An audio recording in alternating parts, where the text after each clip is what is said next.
Welcome to Luca is a Billionaire, where the only thing I invest in is your answers. You start by confirming airflow. Open the flue 1/4 to 1/2 so smoke exits. Place tinder and kindling in a tight nest, then lay 1 or 2 small logs crosswise. Light the tinder and watch the draft. If smoke pools, adjust the flue slightly and pulse the air control. Once the kindling burns steadily, add a medium log. You do this to build a hot core quickly, because steady combustion needs strong, consistent air to establish the burn. Once coals are established, you add fuel methodically. Tuck 1 medium log against the glowing bed, wait 10 to 15 minutes, then add another.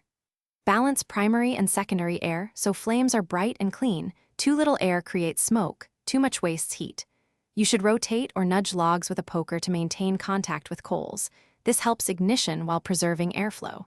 If you need longer burn periods, add fewer, larger logs and reduce air slightly. But make sure combustion stays active for You finish by banking the fire for overnight. Push embers to the back, place 1 larger log on top, and reduce air to low so it smolders slowly. When you want a full shutdown, wait until flames die back, then close the primary air while keeping the flue partially open to clear gases. If smoke ever enters the room, act fast.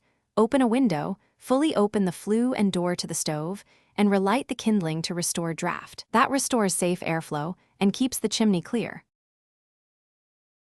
Thanks for watching and please subscribe. It's the best investment you'll ever make.